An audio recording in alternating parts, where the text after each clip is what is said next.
Labels are so common. We all have labels in our consciousness. It's really because in every moment we've got so much information coming in through our senses and our experience that our brain has to assign labels. So I might look at something and instantly recognize that's what it is. So I don't have to think about it anymore. I know it stems from a very basic animal instinct that developed within us all.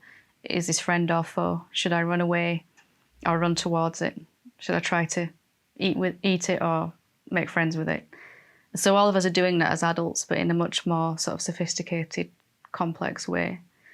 The danger of these labels is that we might completely believe them. There's a definition written on a little card that goes in a filing cabinet in our mind about whatever it is that we're thinking about. And we might never again, for the rest of our lifetime, re-examine that definition. So the label becomes absolute. This is what that thing is, and that's all I know about it.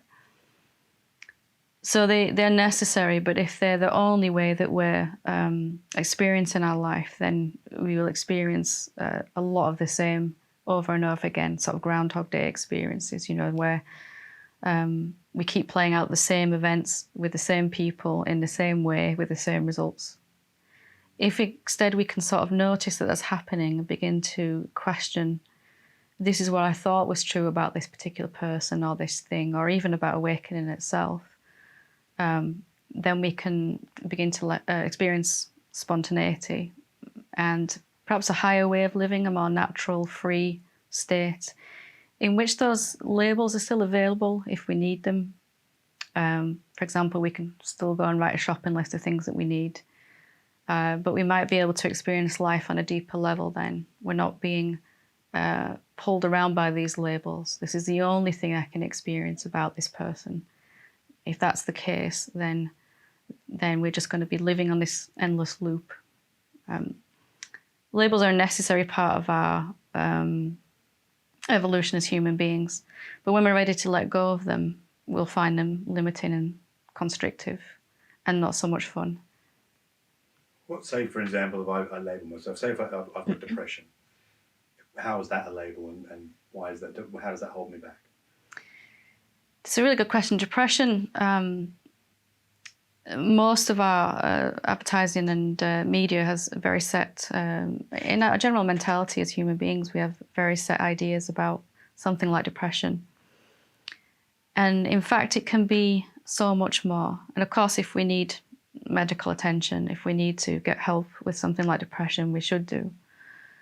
But it can also be an invitation. It can be a beginning of a turning within, inside of us. And it can be a symptom of our consciousness saying, this, how I'm living right now, really isn't enough for me.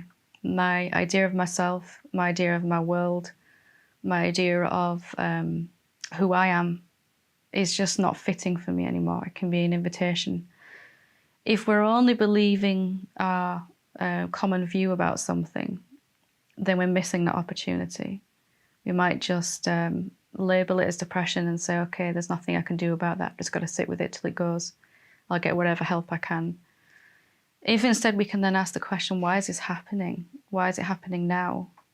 Is there a deeper cause of this than only, is there something more to see about this?